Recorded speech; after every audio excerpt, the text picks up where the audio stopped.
Boa noite. Estamos aqui com mais uma live. Hoje estamos iniciando mais uma oportunidade de discutirmos sobre a nossa campanha Sala de Recuperação Segura. É com muita alegria que eu dou as boas-vindas a vocês nesse momento. Que vocês possam aproveitar bastante aí a nossa live e que nós possamos ter aí uns momentos de bastante aprendizado aqui juntos. Hoje eu tenho o prazer aqui de receber um colega lá de Porto Alegre. Então vai ser uma discussão bastante interessante. E já estamos aqui com ela. Olá, Kátia! Tudo bem, Débora? Tudo bem, olha, pontualmente, hein? Hoje conseguimos, Isso, a está nossa para conexão entrar. hoje tá muito boa. Deixa eu Hoje aqui tá fazer então demais. as apresentações. Hoje tá, né? Gente, muito prazer, viu, Kátia? O pessoal está entrando, a gente está aqui dando boa noite para o pessoal. Estou aqui falando que essa nossa live faz parte da campanha das nossas lives de sala de recuperação segura que a Sobec tem feito já há mais de um ano. A gente já está trabalhando com esse tema e a gente tem tido aí várias oportunidades de muita discussão bem interessante sobre a sala de recuperação, valorização do profissional. Então, a gente quer dar as boas-vindas a você, Kátia, e as boas-vindas a todos os que estão aí na nossa live, diretamente ao vivo aí pela Sobec. Muito, muito bom ter você, Kátia. Kátia, deixa eu te apresentar aqui rapidamente. Kátia Moraes, ela é chefe da sala de recuperação pós-anestésica lá do Hospital de Clínicas de Porto Alegre. Ela é mestre em enfermagem, em gestão em enfermagem e saúde e organização do trabalho. E se você tiver mais alguma aí, outra, gostaria de se apresentar aí com alguma outra formação, fica à vontade também, Kátia. Tá bem, obrigada, Débora. Sim, eu também tenho acompanhado algumas lives, né? E realmente têm sido muito produtivas, né? É um prazer estar Ah, aqui que com bom. vocês hoje, né? Contigo especialmente, uma profissional que a gente admira tanto. E nessa Ah, que bom. instituição, né, maravilhosa, renomada, que a gente respeita. Então, realmente é uma honra estar aqui com vocês hoje falando de segurança e de sala de recuperação, que é um tema que eu sou apaixonada, né?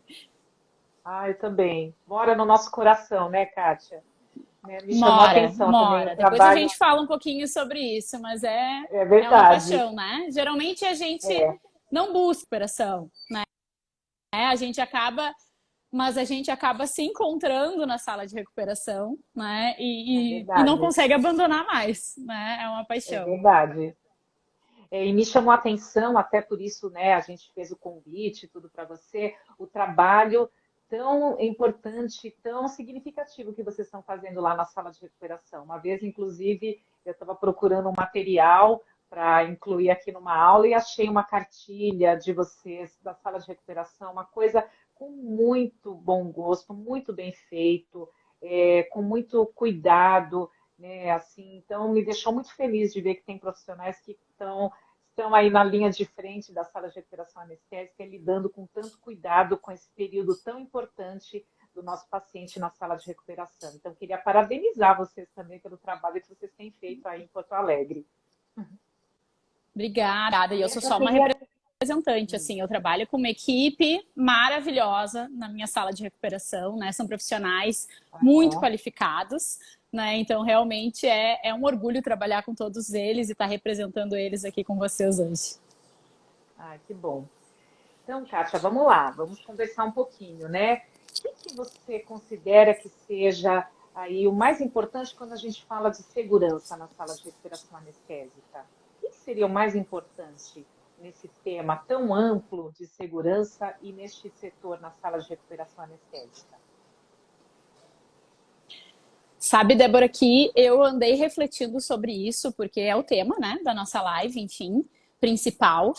E essa é uma pergunta muito difícil, na verdade, né? Porque quando a gente pensa em sala de recuperação, um ambiente tão complexo, né? Só quem trabalha sabe o quão complexo é o atendimento da sala de recuperação, o quão dinâmico é o atendimento na sala de recuperação. Então, parece que tudo que a gente faz na sala de recuperação tem um impacto muito grande, e então tem um impacto muito grande para a segurança do paciente. Parece que tudo que a gente faz está muito relacionado, né? E aí eu fiquei refletindo sobre isso, assim, sobre a minha sala de recuperação, sobre as salas de recuperação que eu já trabalhei pelo Brasil, aí que a gente faz algumas trocas com colegas, né? E em que, na verdade, como a gente estava falando anteriormente, muitas vezes a sala de recuperação ela tem um papel coadjuvante dentro da área cirúrgica, né? Quando a gente sai de grandes centros, né? Ela é uma coadjuvante, ela não é tão valorizada. Os profissionais que atuam na sala de recuperação, tirando os grandes centros, são profissionais que, enfim, estão deslocados do centro cirúrgico, né? Eu ajudo lá na sala de recuperação, né? Eu cubro lá a sala de recuperação. Dificilmente a gente vê profissionais especializados nessa área, né? E aí isso me fez refletir bastante, assim, sobre a segurança. E eu acredito, né, depois dessa reflexão, que a principal medida, o que é mais importante para a segurança na sala de recuperação, seja o gestor dessa área, né, ou de uma instituição que tenha um ambiente cirúrgico e uma sala de recuperação, entender a complexidade dessa área, né?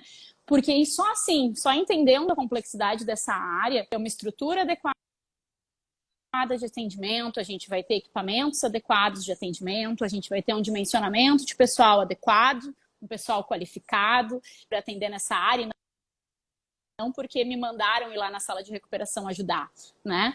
Porque, como a gente falou no início, é um ambiente muito complexo e muito dinâmico, né? A nossa sala de recuperação do Hospital de Clínicas, por exemplo, nós temos leitos adultos, leitos pediátricos, leitos de terapia intensiva, né? Então, o profissional que atua nessa área, ele é um profissional que precisa entender de cirurgia, né? Para saber o que esperar no pós-operatório imediato. Ele é um profissional que precisa entender clínica, porque no Hospital de Clínicas de Porto Alegre, o paciente muitas vezes é um hospital SUS, o paciente demora muito para chegar, ele tem suas outras doenças agravadas nesse período, né? Então eu preciso saber como um paciente hipertenso vai se comportar no pós-operatório, eu preciso saber como um paciente vai se comportar no pós-operatório e assim por diante, e como essas doenças de base vão se relacionar com a cirurgia, né? Esse profissional também precisa dar um suporte psicoemocional para o paciente quando ele acorda da cirurgia, muitas vezes não está preparado para o que foi submetido, está sem seu familiar, né? Enfim, está ansioso. Então é um profissional que tem que ser muito qualificado, ele não pode ser um profissional que foi colocado ali para cobrir, né? Porque sobrou lá no centro cirúrgico. Então, realmente, né? Eu acredito que a principal medida de segurança seja entender a complexidade da sala de recuperação e, assim, preparar essa unidade para o atendimento adequado aos pacientes, né? E aí, a partir de então, sim, criar protocolos, ter equipamentos, ter uma estrutura física adequada, né? Mas eu acho que o mais importante é entender a complexidade dessa área para aí por diante, né, a gente ir para medidas mais complexas de segurança. Ô, Kátia, aí aproveitando, eu já fiquei curiosa. Eu quero saber como é a sua recuperação aí em Porto Alegre, no Hospital de Clínicas. Quantos leitos você tem? Você falou que você tem paciente de UTI, você tem paciente pediátrico, adulto, idoso. Qual que é seu público, seu perfil? Conta um pouquinho pra gente como é que é essa sua recuperação. Com quantos profissionais você trabalha? Pronto, agora já ampliou, né? Quer saber tudo? Pronto, agora eu vou ficar tudo. Queremos saber tudo agora. Débora. É verdade. Mas conta um pouquinho assim, né, o perfil do seu paciente e contextualiza um pouco como é que é a sua recuperação para a gente também poder entender. Sim, sim, ótimo, né? Então eu vou tentar ser breve, porque realmente, se deixar, eu fico aqui falando da minha sala de recuperação até amanhã. Mas então a nossa sala de recuperação, ela, como eu falei, nós temos 2 centros cirúrgicos no Hospital de Clínicas de Porto Alegre, né? O centro cirúrgico geral e o centro cirúrgico ambulatorial. O que não quer dizer que não saiam cirurgias ambulatoriais no centro cirúrgico geral, né? Então, o centro cirúrgico ao qual eu atendo na sala de recuperação, ele tem cirurgias de todos os portes, né? Desde a cirurgia ambulatorial até o paciente que necessita de terapia intensiva. Todas as idades, desde o paciente pediátrico até o paciente idoso, né? E para isso, então, a gente tem 18 leitos para atendimento de pacientes adultos, 5 leitos para atendimento de pacientes pediátricos e 5 leitos de terapia intensiva pós-operatória. né? E é uma terapia intensiva de verdade, né? Às vezes o pessoal acha, não, é uma unidade intermediária. Não, é uma terapia intensiva de verdade, com plantonista intensivista, com suporte de físio, todas as necessidades que são sinalizadas na RDC 7, né, para leitos de terapia intensiva, nós temos ali, né? Esses leitos de terapia intensiva na pandemia da gripe A, né? Então as pandemias elas nos movimentam, né? Então já foi na outra necessidade da pandemia. gripe A, 2009. Isso. Sim. Então, pela necessidade da outra pandemia, né, de liberar leitos de terapia intensiva na UTI do hospital, nós criamos esses leitos de terapia intensiva pós-operatória para não deixar de fazer os procedimentos cirúrgicos críticos durante a pandemia de gripe A. Já agora, tudo mudou. Já ficaram incorporados, né? Esses leitos na... Tá. E esses leitos de unidade de terapia intensiva já estavam incorporados aí na sua recuperação. Então, já está. Teve aí nossa uma unidade. Tá. E só para falar bem rapidinho, assim, que senão eu vou adiante. Mas eu acredito, assim, pelas pesquisas que eu fiz e pelas publicações, que a nossa sala de recuperação no Brasil foi a primeira a ser convertida em leitos de terapia intensiva. Depois viu várias recomendações dos órgãos reguladores, né? De, olha, utilizem as salas de recuperação. A nossa, no dia 23 de março, foi convertida em terapia intensiva, porque a gente viu a necessidade institucional, né? Como eu já tinha, como eu falei no início, colaboradores muito capacitados, porque todos os colaboradores da SR já atendiam nesses leitos de terapia intensiva que eu já tinha, foi muito fácil fazer essa conversão, né? Muito fácil porque o pessoal é muito parceiro, é muito capacitado, enfim. Então, em 3 dias, né, quando a gente soube da necessidade institucional de atender, o hospital se colocou como referência estadual para atendimento do paciente COVID.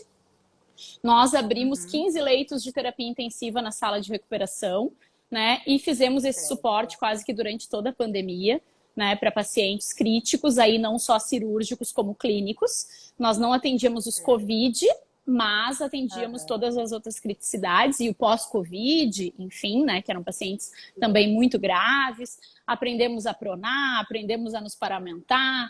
Então, a gente também aprendeu muito e se uniu muito durante essa pandemia, então. Nossa, imagino. É isso que é importante, né? Você falou aí, até a gente comentar um pouquinho aí sobre essa questão, né, da motivação, né? Como motivar um profissional que, de repente, tem a sua unidade descaracterizada ou, digamos assim, né, convertida numa outra unidade devido enfim, à atual situação da saúde. E muitas vezes, como isso é desafiador, porque, como você falou, é um profissional que às vezes ele não está exatamente voltado para esse cuidado. Ele era um profissional que estava querendo circular a sala, estava lá no centro cirúrgico, de repente tem que vir para a recuperação, e agora tem que vir para a recuperação de uma criticidade muito superior àquela que ele esperaria, enfim. Então, como manter esse profissional motivado? Porque a motivação e manter um clima institucional aí positivo para esse tipo de mudança e esse tipo de desafio na sala de recuperação. Um desafio, né? E além dos profissionais da minha equipe da sala de recuperação, nós contamos com o apoio durante o período de quase 40 profissionais.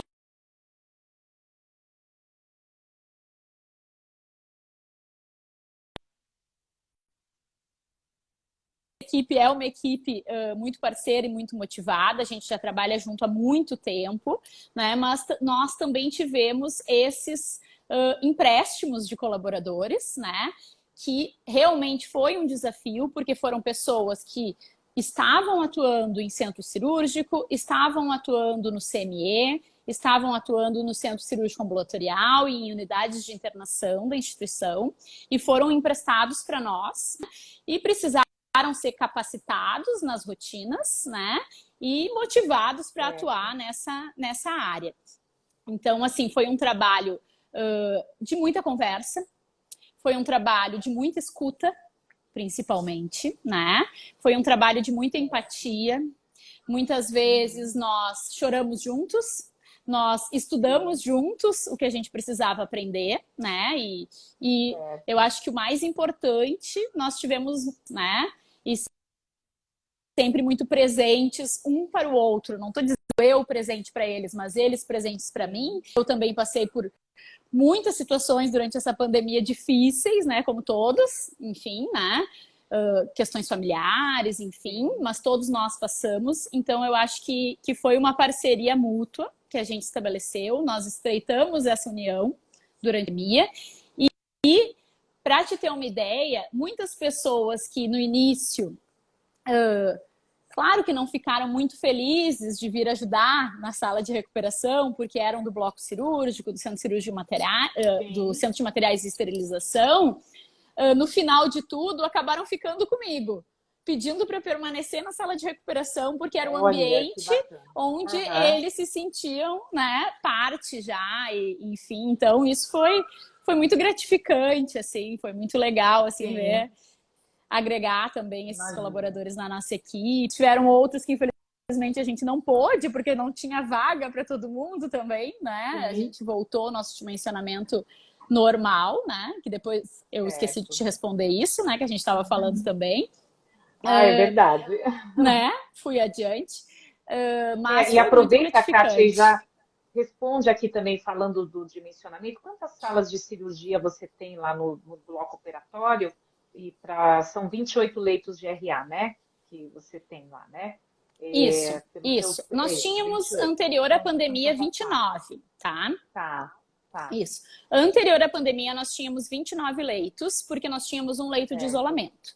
Durante a pandemia, eu precisei converter esse leito em um almoxarifado para guarda de materiais, equipamentos. A gente ainda não conseguiu reverter esse leito de isolamento novamente, né? Porque a gente, 23 de março de 2020 até 16 de agosto agora, nós tínhamos, então, nós aumentávamos e diminuíamos conforme as ondas da pandemia, né? Mas nós tínhamos leitos de UTI a mais, né? A mais do que os 5, né? E a gente, então, equilibrando isso de acordo com as ondas da pandemia e com as necessidades do paciente cirúrgico, né? Porque a gente também observou, no final, um represamento muito grande do paciente cirúrgico, né? Os pacientes, então, tendo o agravamento, né? E evolução das suas doenças, porque realmente a gente não estava dando conta de atender as necessidades por ter essa demanda do Covid tão elevada e a redução das cirurgias eletivas, mas que acabaram deixando de ser eletivo de espera, né? Então, agora a gente está na onda do paciente cirúrgico, né? Com bastante demanda, principalmente de pacientes bem graves e bem complexos, porque ficaram represados no período de pandemia, né? Então, hoje a gente está com os 28 leitos por causa disso, né? O nosso quadro para atendimento, as salas, como tu perguntou. Então, nós temos 13 salas cirúrgicas, né? 13 salas no bloco cirúrgico que a gente atende, né? Mas a nossa instituição, ela trabalha com um TRR, o time de resposta rápida. E como nós temos esses leitos de terapia intensiva, nós também somos backup nesses leitos de terapia intensiva para hemodinâmica, né? Às vezes para radiologia também, quando tem um procedimento de um paciente mais complexo, mas isso quem regula é o time de resposta rápida, sempre em parceria conosco. A gente tem um grupo que é super ativo, assim, todos os dias, é muita emoção, a gente tentando, então, para conseguir atender a demanda do paciente cirúrgico, a demanda da hemodinâmica, da radiologia e muitas vezes alguma necessidade dos pacientes que já estão na unidade de internação, mas são cirúrgicos e acabam precisando retornar para um ambiente de terapia intensiva. A gente também recebe esses pacientes. E quando esses leitos de terapia intensiva estão todos ocupados, que são só 5, né? A própria sala de recuperação, ela também é backup dos leitos de terapia intensiva da instituição. Então, se necessário, a gente também pode atender pacientes de terapia intensiva nos leitos de SR, claro que sempre fazendo esse equilíbrio, né, e não deixando de atender a demanda do bloco cirúrgico. Então, os nossos dias geralmente são muito dinâmicos, porque são 28 leitos, são poucos, né, se a gente for pensar para tudo isso. Então, a gente até se orgulha bastante, assim, da nossa dinâmica de atendimento, né, que com esse número de leitos a gente consegue atender a demanda do bloco e essa demanda institucional. Então, é um fluxo bem intenso todos os dias. Com certeza. Kátia, olha, muitas perguntas, o pessoal parabenizando, realmente confirmando que foi um momento desafiador, mas muito gratificante. Isso é muito bom, né? Para nós como gestores, sabemos que a equipe foi tão motivada, foi desafiada, como todas as equipes, enfim, foram desafiadas a se reinventar, mas tiveram um resultado satisfatório frente a tantas adversidades, né? Tem uma pergunta, o pessoal quer que você comente um pouco sobre os indicadores de qualidade que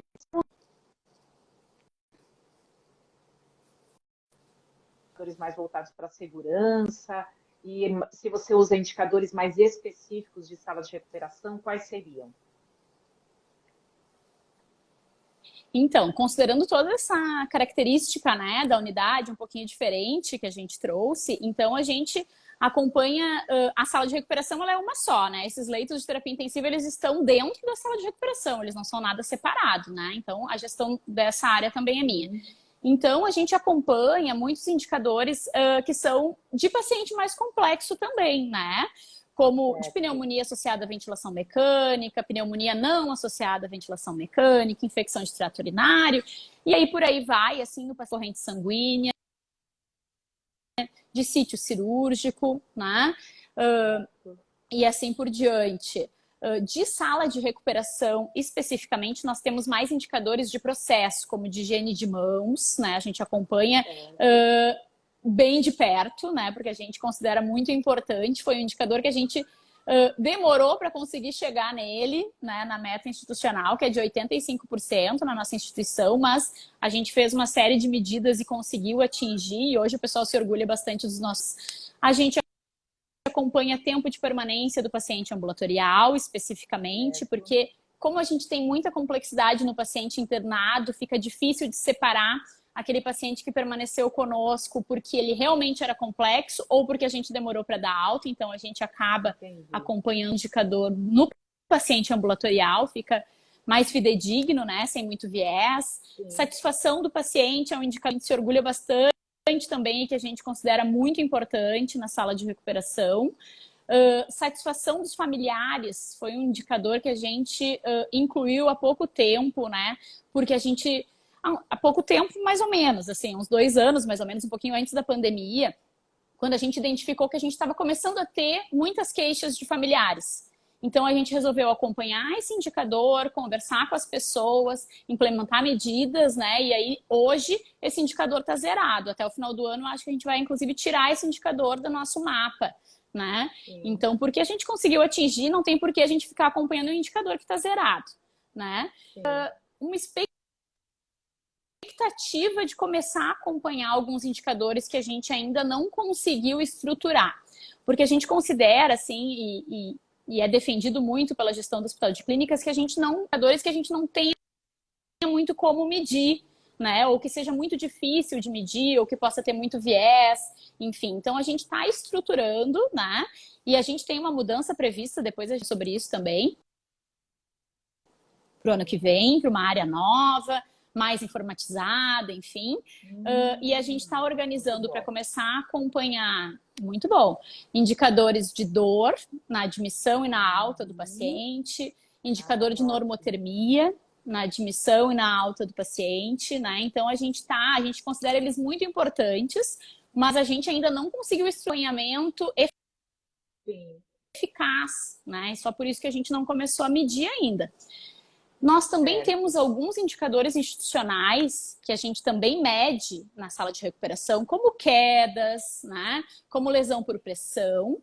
Mas, como eu falei, a rotina no hospital de clínicas, de se a gente tem esse indicador zerado, a gente tira ele do nosso mapa. Não quer dizer que ele não continue sendo medido na nossa área funcional, né? Mas como ele se mantém zerado, a gente não traz ele para o nosso mapa para ficar, então, dividindo com a equipe, colocando no mural, todas aquelas coisas que são importantes. E vai acompanhando, né?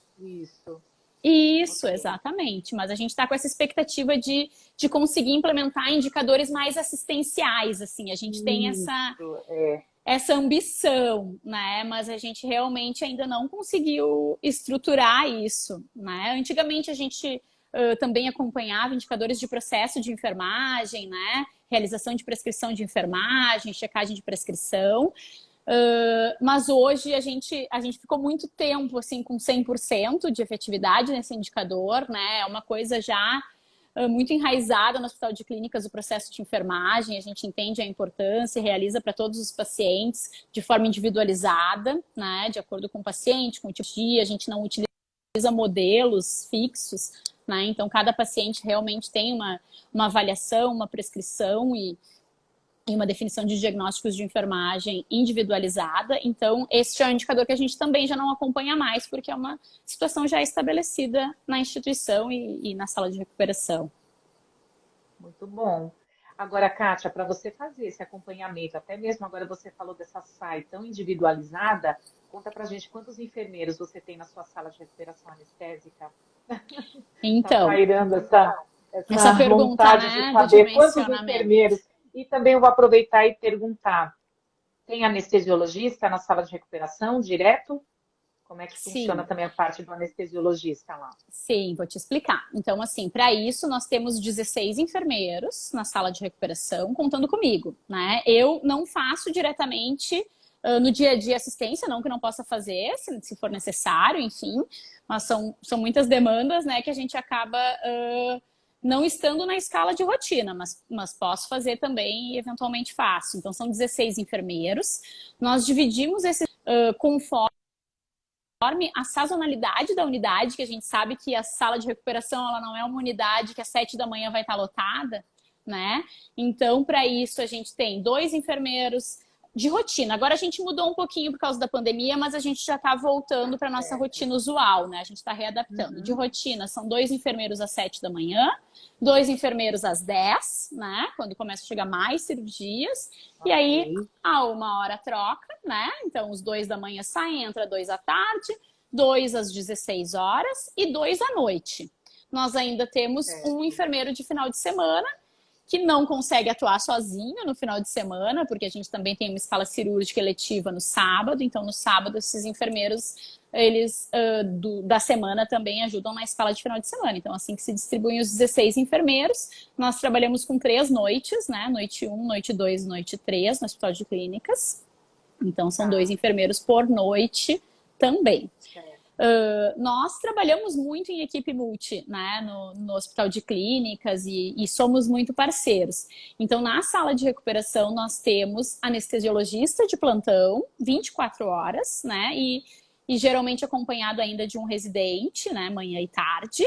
E nos leitos de terapia intensiva, nós temos intensivista de plantão também, 24 horas, né, e essa é uma parceria muito boa, assim, a gente cresceu muito e aprendeu muito juntos, né? Porque, como eu falei, a gente tem uma complexidade grande também nos leitos de sala de recuperação. Então, esse intensivista, esse médico intensivista também nos apoia muitas vezes nos leitos de sala de recuperação. Também recebe suporte do anestesiologista, né? Quando tem alguma questão relacionada à cirurgia ou à dor, enfim, manejo da dor. Então, é uma parceria muito legal que a gente tem com a equipe multi na sala de recuperação do Hospital de Clínicas. Muito bom, muito interessante o trabalho, né? Bem intenso, pelo que a gente está podendo perceber, né? Mas acho que Bem bastante intenso. gratificante também. Muito. Tem uma pergunta também, o pessoal quer saber mais ou menos quantas cirurgias por mês estão sendo, acho que, realizadas agora, até mesmo com a retomada das cirurgias eletivas. Vocês têm uma média, não só de cirurgias, mas também, assim, você tem uma ideia de quantos pacientes por dia rodam na sua recuperação anestésica? Em torno de 40 pacientes, em torno de 40 certo. pacientes por dia, né? Pensando que a gente atua nessas cirurgias de grande complexidade, são pacientes que acabam com um tempo de permanência maior na sala de recuperação. Então, hoje é em torno de 40 procedimentos por dia, né? Na era pré-pandemia, a gente chegava perto dos 60 muitas vezes, né? E agora a gente está retomando. Mas era uma média também de 45, assim, se a gente fosse pensar numa média. E hoje a gente está beirando já os 40, retomando aí com os procedimentos cirúrgicos.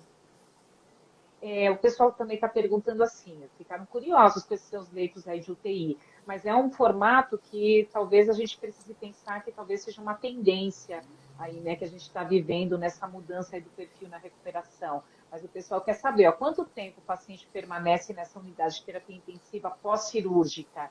E depois, ele é encaminhado ao UTI do hospital ou já seria a mesma unidade de terapia intensiva, né, com todo o seu formato e já tendo alta, por exemplo, para um leito de clínica, né, com menor complexidade? Ou daí ele ainda vai para uma unidade de terapia intensiva? Qual que é o fluxo? Acho que talvez a ideia é entender um pouquinho o fluxo desse paciente aí dentro, né, do centro cirúrgico. Tá. Então, assim, como eu falei, é mesmo uma unidade de terapia intensiva. Então, a ideia é alocar nesses leitos de terapia intensiva paciente cirúrgico. O paciente cirúrgico, até se a gente for olhar na literatura, ele é um paciente de muita gravidade, muita complexidade, mas pouco tempo de necessidade de terapia intensiva, né? Ele é um paciente muito parecido com o da UTI cardíaca, né? Que nas primeiras 24 horas é uma gravidade lá em cima, nas 48 começa a diminuir, nas 72 pode ter alta. Então, a nossa média de permanência nos leitos convencional, né? A gente ainda tem um resquício aí da pandemia, do pós-Covid, que são pacientes que têm um tempo de permanência maior, né? Mas de rotina, o paciente cirúrgico, a gente tinha uma média de permanência de 3 dias, mais ou menos, né? Essa era a nossa média de permanência.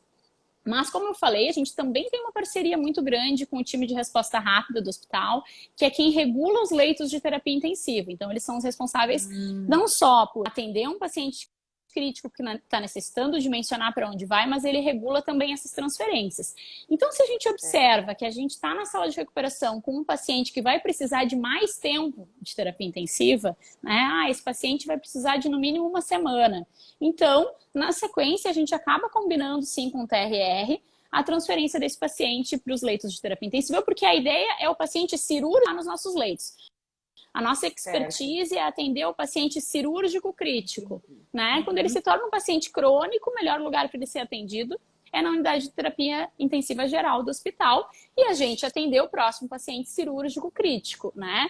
E dessa forma a gente tem uma dinâmica muito boa de atendimento, assim, um fluxo bom, né? As altas são muito agilizadas, a gente consegue, mesmo com os 5 leitos, muitas vezes a gente tem 3, 4 reservas de terapia intensiva cirúrgica no dia e a gente consegue fazer esses leitos rodarem e atender a toda essa demanda nos nossos 5 leitos de terapia intensiva. Então, é importante, né, aquela coisa do paciente certo no lugar certo, né? É importante a gente ter o paciente especificamente cirúrgico conosco. Quando ele se torna um paciente crônico, o melhor lugar para ele realmente é na UTI geral do hospital, né? Mas se ele for um paciente cirúrgico...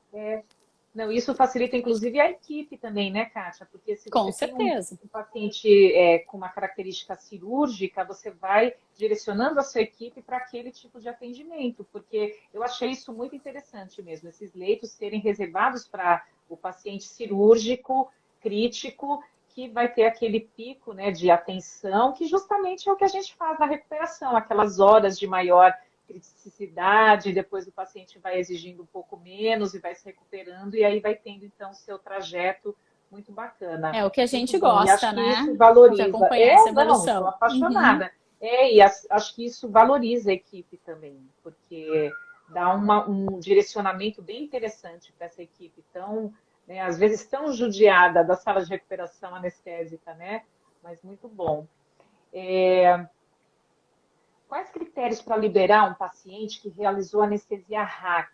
Você tem muito paciente de anestesia RAC aí para liberar para o leito? Que critérios que você está usando? Acho que o pessoal quer saber assim, se tem algum critério específico que você está usando, ou os critérios mesmo da escala de Aldrich, Bromas, alguma coisa a mais que vocês usem, aí como protocolo para liberação de paciente nesse tipo de anestesia raquidiana, ou bloqueios, né, regionais? Isso, a gente tem bastante bloqueio regional, né? Como nós somos um hospital-escola, né, vinculado à URGS, não só a escola de enfermagem, como a faculdade de medicina, né? Nós temos uma residência em anestesiologia muito forte, né, e muito atuante, com diversos projetos, enfim, que nós somos parceiros. Então, realmente, também são realizados muitos bloqueios, né? E aí, sim, vai depender do tipo de bloqueio utilizado e do destino do paciente, né? Nós temos uma rotina institucional onde a gente avalia com escala Bromas, enfim, mas o paciente que vai para a unidade de internação, ele não precisa estar totalmente desbloqueado, porque ele vai permanecer, né, conforme a cirurgia que ele realizou, ele pode permanecer acamado mais um pouco, ele não precisa sair deambulando, né? O que a gente precisa observar? Que esse paciente está com um bloqueio em regressão, né? Então, ele começou a movimentar, ele está evoluindo no desbloqueio, né, como a gente fala. Então, ele está em condições de ir para a unidade de internação. O paciente ambulatorial, diferente, né? Então, esse sim precisa estar totalmente reabilitado para ter alta. A não ser que ele faça um bloqueio de membros superiores, que hoje também a gente faz muitos bloqueios de plexo, né? E esses bloqueios geralmente demoram bastante tempo para regredir, às vezes 24 horas, né?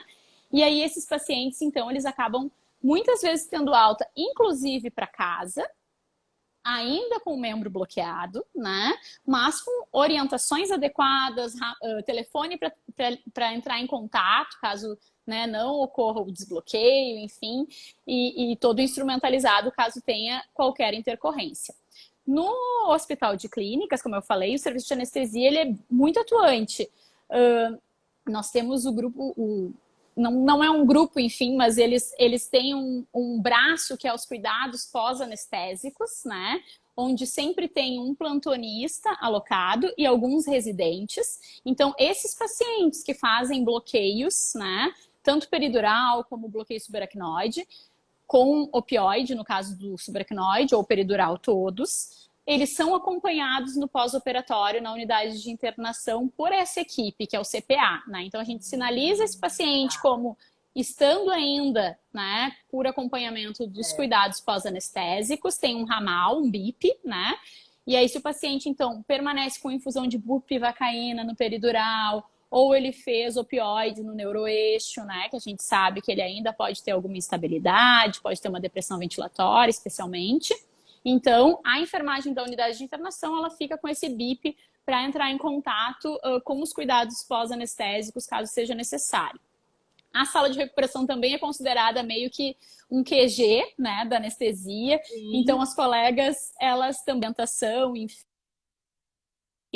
sobre como atuar quando tem alguma intercorrência, né, a bomba do CPA apitando, enfim. Atualmente, a gente não está utilizando aquelas bombas controladas pelo paciente, de analgesia controlada pelo paciente, mas há um tempo atrás a gente também utilizava, né?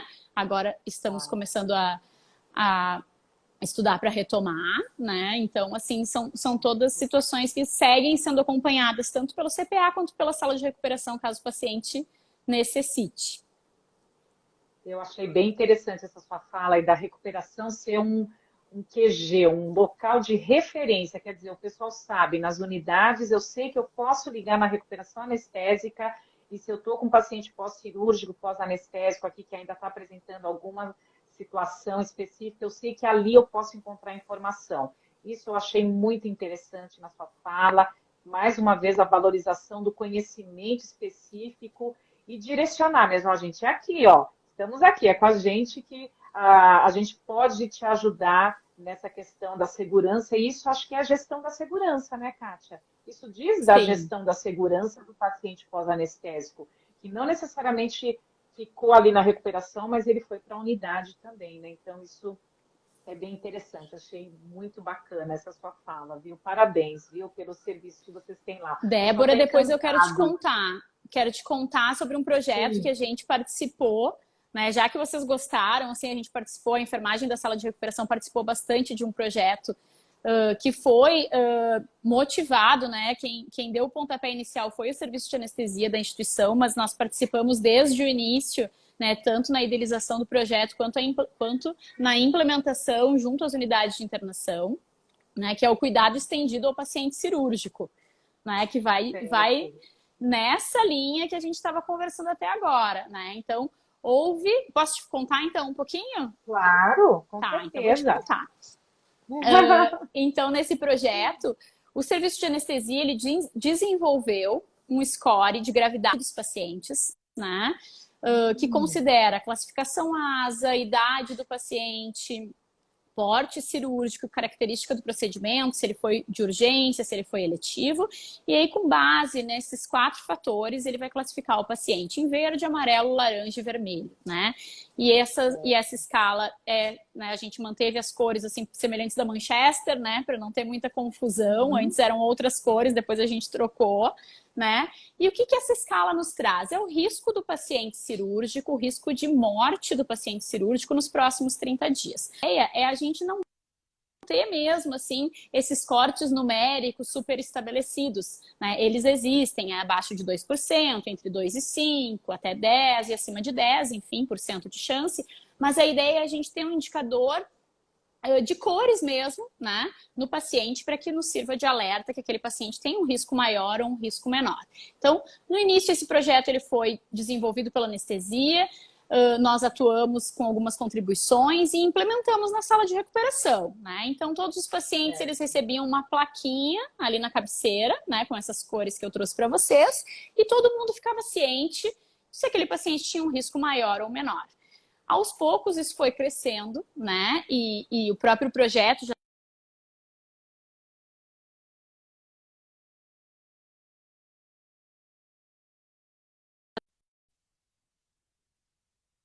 podia ter resultados muito satisfatórios, né? E aí foi conversado na instituição com outras equipes e foi criado, então, o cuidado estendido ao paciente cirúrgico, que consiste em, além de sinalizar esse paciente na sala de recuperação, a gente tem critérios de alta mais específicos para o paciente de alta complexidade, onde, além dos critérios da Outred, que a gente acompanha em todos os pacientes, a gente ainda revisa exames laboratoriais, né? Pede novos exames, né? Então faz uma investigação mais completa, eletro, enfim, nesses pacientes considerados de alta gravidade, antes dele ter alta para a unidade de internação. Né? Primeiro a gente pensou, nossa, mas vai ser muitos, né? Isso vai represar na sala de recuperação, vai ser... E a gente sempre tem um pensamento otimista, vai olhar para os números, né, para entender melhor como isso se comporta, e a gente observou que era no máximo 2 pacientes que eram vermelhos, né, durante, né, em cada dia. Então dava para fazer, né? Então esses pacientes poderiam se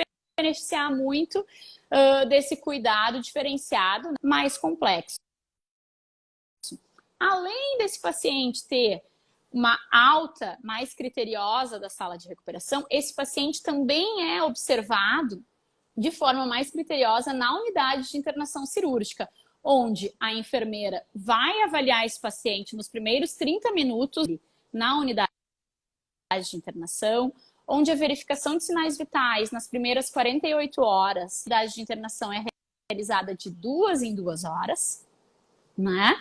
Onde esse paciente tem prioridade quando solicitado exames laboratoriais, então eles são atendidos quando ele já está lá na unidade de internação mais rapidamente para que a gente possa ter um diagnóstico. E esse paciente também é visto pela equipe cirúrgica e anestésica nessas primeiras 48 horas de forma mais frequente. Então, se via uma vez por dia, agora a gente vê 2 vezes por dia a equipe cirúrgica. Muitas vezes é o próprio CPA que faz esse papel, né?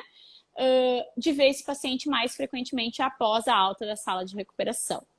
Né? Esse paciente ele sai com uma prescrição de cuidados estendidos pós-operatórios da sala de recuperação e também é nosso papel verificar se saiu, porque esse é o gatilho para que a equipe vá ver esse paciente no andar, então é muito importante a gente tomar esse cuidado, né?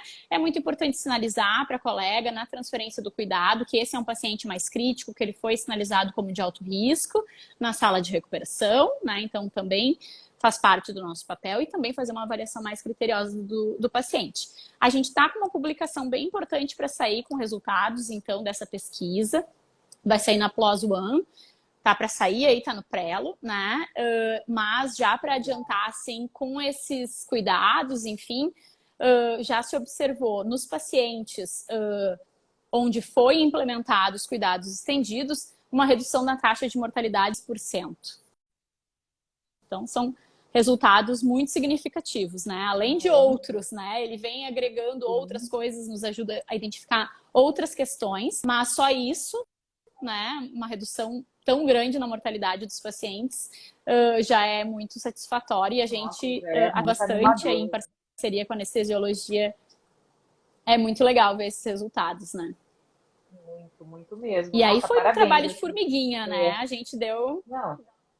Imagino. E também você falou da muitos transferência treinamentos, do cuidado, né? E a transferência do cuidado, né? Porque tudo que você está falando do cuidado E muitas vezes a unidade de recuperação anestésica disparando esse cuidado e aonde ele pode, olha o impacto que ele está tendo. Então, é muito parabéns pelo lindo trabalho que vocês têm realizado, muito interessante mesmo. Estamos ansiosos pela publicação. Isso, Vai ser nós muito também. valoroso mesmo para nós da área da recuperação. Com certeza. Como é que você faz Isso, uma revista capacitação de para a grande sua impacto, equipe? né? Sim. Como é que é a capacitação da sua equipe? Você tem um treinamento específico para a sala de recuperação anestésica? De quanto em quanto tempo? Tem um planejamento anual? Tem uma educação contínua específica para esse profissional? Como é que é o treinamento?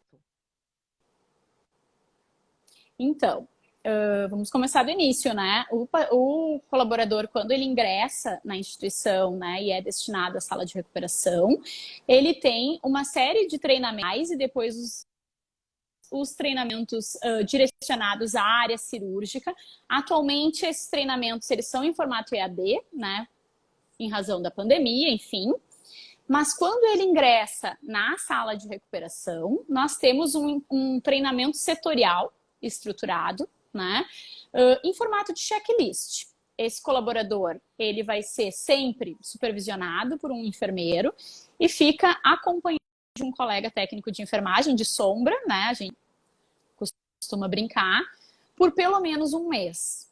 E aí, durante esse período, a gente utiliza esse checklist que a gente já tem estruturado com todas as rotinas da sala de recuperação para ir direcionando esse colaborador para conseguir treinar determinadas questões, né? Porque a gente sabe que às vezes a gente quer treinar uma coisa, mas naquele dia não tem aquela cirurgia, a gente quer treinar, né? Então a gente vai usando o checklist para que nada passe, né? E a gente vai fazendo encontros sistemáticos com esse colaborador para ele nos dizer aqui já está ok, posso ir adiante, aqui eu preciso de um reforço. Eu não comentei antes, a gente atende também a transplante renal, né? Então, o transplante renal pós-operatório imediato de transplante renal também é realizado conosco. Então, é um paciente bem específico que também tem uma série de cuidados específicos que o pessoal se assusta no início, mas eu vou ter que ver tudo isso, né? Mas a gente tem esse treinamento bem estruturado. Temos diversos POPs da unidade, né, que são os procedimentos operacionais padrão, que são também disponibilizados. A gente tem os base, né, a gente chama assim, que é o de preparo do box da sala de recuperação, admissão do paciente, cuidados com os diversos tipos de anestesia. Esse do transplante renal é um que a gente costuma também disponibilizar logo na admissão, né, para que as pessoas possam ir, então, se familiarizando com todas essas questões, além dos treinamentos institucionais que são de todos os colaboradores. Ao longo da nossa trajetória, depois que a gente já é funcionário, então, do Hospital de Clínicas, nós temos alguns treinamentos que são sistemáticos, que se repetem todos os anos. Como eu falei, a nossa unidade ela é de alta complexidade, então, por exemplo, o treinamento de parada, todos os colaboradores fazem o treinamento avançado e nós atendemos as paradas, né? A gente não chama a parada, a equipe de parada do hospital para atender, é a própria equipe da sala de recuperação, então a gente tem que manter esse treinamento sempre muito ok, né? Geralmente os enfermeiros da unidade também recebem o ACLS, né? A gente vai organizando, enfim, e aí a gente também vai vendo as necessidades dentro da nossa rotina, né? Para estar aprimorando esse atendimento. Além disso, todos os anos nós temos uma matriz de capacitação setorial, né? Geralmente essa matriz setorial ela é montada de acordo com as necessidades que os colaboradores trazem para nós. Né? Então a gente tem até um formulário Google que a gente manda ali por e-mail, por WhatsApp, onde os próprios colaboradores sinalizam para nós quais são as necessidades que eles estão identificando para a gente planejar a matriz do próximo ano. Daqui a pouco a gente já vai disparar os formulários para começar a planejar os treinamentos do ano que vem. Né? Então a gente vai organizando dessa forma os treinamentos conforme, né? Tem o básico, tem os que são repetidos institucionalmente todos os anos e tem os que a gente identifica as necessidades e os próprios colaboradores também identificam as necessidades e a gente vai retomando conforme a gente vai organizando e identificando. Muito legal. Nossa, muito bom. O pessoal está querendo saber, fizeram uma pergunta aqui, a Lígia. Os técnicos de enfermagem evoluem os pacientes? Eu não sei, talvez quando você falou da questão aí dos enfermeiros fazerem a SAI individualizada, não sei se ficou uma dúvida do tipo de registro que os técnicos de enfermagem fazem dos pacientes também. Então, hoje a nossa sala de recuperação, ela é construída há 40 anos atrás, né? Quando o hospital foi inaugurado, 45 anos, enfim, quando o hospital foi inaugurado. Então, ela é uma sala de recuperação que ela é um pouquinho apertada. A gente gostaria de ter mais computadores, né? Para que a gente pudesse informatizar mais processos, que a gente já tem a possibilidade na instituição, mas realmente o nosso espaço ele é reduzido na sala de recuperação. A gente tem alguns projetos para a nossa sala de recuperação nova, que deve ser inaugurada no ano que vem, mas na nossa sala de recuperação atual, nós não conseguimos informatizar alguns processos. Então, o técnico de enfermagem, ele faz uma evolução pequena no controle dos pacientes. A gente tem folhas de controle de sinais vitais, com espaço para escrita, né? Onde o técnico de enfermagem, então, ele registra sinais vitais manualmente ainda. Nós já estamos com um projeto pronto para evoluir, inclusive, dos monitores enviarem direto para o nosso sistema operacional, né? Mas a gente ainda não conseguiu dar o start para isso acontecer. Por enquanto, então, o nosso técnico ainda registra manualmente sinais vitais e faz uma pequena evolução de todas as questões, né, na admissão do paciente, de qualquer intercorrência, de todos os procedimentos que ele realiza, ainda é feito manualmente ali na folha de controles dos pacientes. Mas faz, assina, carimba, todas as etapas do processo ali com corém, enfim, são realizadas. Sob supervisão do enfermeiro, que você tem enfermeiros sob supervisão do 24 enfermeiro. horas, né? Então, Isso. sempre assistido pelo profissional enfermeiro. Exatamente. E considerando toda essa complexidade, a gente tem muito orgulho em falar, Débora, que a gente consegue respeitar o dimensionamento recomendado pela SOBEC. A gente sabe que é um desafio nas instituições por aí afora, né? A gente conseguir, mas o nosso técnico de enfermagem, ele fica no máximo com 3 pacientes. Por exemplo, se o técnico de enfermagem está atendendo a um transplantado renal, como eu falei para você, que tem uma dinâmica de cuidados muito mais intensa, aí a gente reduz esse dimensionamento, né? Mas ele fica no máximo com 3 pacientes, né? Na sala de recuperação. E o enfermeiro fica em média com 6 ou 7 pacientes, né? Então dá para fazer esse cuidado bem próximo, bem individualizado. Então a gente consegue sim ter uma atenção bem individualizada e bem próxima dos pacientes na nossa sala de recuperação. Mas a gente sabe que esse é um desafio, né? A SOBEC nos ajuda muito, né? Em um hospital como o Hospital de Clínicas, a gente consegue utilizar essa recomendação para argumentar e manter o dimensionamento dessa forma, né, e cada vez melhorar, mas a gente sabe que é uma fragilidade a gente não ter uma legislação que nos respalde quanto a isso, né? Eu, como tenho leitos de terapia intensiva e leitos de sala de recuperação, na terapia intensiva eu tenho um instrumento que avalia a carga de trabalho e eu tenho uma legislação que não deixa ser diferente de movimento de pessoal, né? Tem força de lei. Na sala de recuperação, infelizmente, né, e fica aí a dica, é uma coisa que eu também já quis muito desenvolver, mas ainda não tive perna, mas a gente ter um instrumento que avalia a complexidade do nosso paciente em sala de recuperação seria muito interessante, né? E ter uma legislação que nos respalde, né? Porque a gente sabe que não é fácil manter isso por aí afora. Então, realmente a gente é carente de uma legislação de dimensionamento de pessoal para a sala de recuperação. Mas lá a gente consegue manter esse. Sim, a gente fica muito feliz e, claro, chama atenção a necessidade da gente multiplicar isso para os demais, enfim, né, nesse Brasil tão grande, que a gente sabe que muitas vezes as recuperações não tem nem enfermeiro, muitas vezes exclusivo para a sala de recuperação anestésica. Kátia, o pessoal quer visitar você. Como é que faz para visitar o Hospital de Porto Alegre? Eu também quero. Me colocar nessa visita que eu já sou... Vamos combinar assim. Vocês me visitam ano que vem, que eu já vou estar de casa nova. Nossa, então, como é que vai ser? Vamos combinar as visitas para o ano que vem. Isso. Como é que vai ser essa sua recuperação repaginada? O que você considera aí que seja uma tendência, por exemplo, em espaço, em atendimento na sala de recuperação, que na sua vivência você vai incluir nessa sua recuperação? Então, agora informatização, nós vamos né? visitar. Isso aí, vamos lá, vamos combinar. Vou cobrar, hein, Débora, tu ir lá me visitar. Com certeza. Então, assim, informatização dos processos, né? Isso não é, assim, para dizer que é legal eu fazer informatizado. Isso facilita a nossa vida, isso nos libera para estar perto do paciente, né? E eu não estou falando dessa informatização que eu tenho que ficar lá digitando, lançando tudo. Eu estou falando de processos mais automatizados. Eu tenho um monitor multiparâmetro, eu tenho todos os pacientes monitorizados. Esse monitor pode fazer interface com o sistema e mandar esses sinais vitais direto para o sistema. E não eu ter que estar lançando lá todos os sinais vitais do paciente, né? Eu tenho que ter então, esses processos mais automatizados para que eu esteja mais liberada para assistência direta ao paciente, né? E não tá perdendo tempo com essas questões, mas é muito importante todas elas estarem registradas.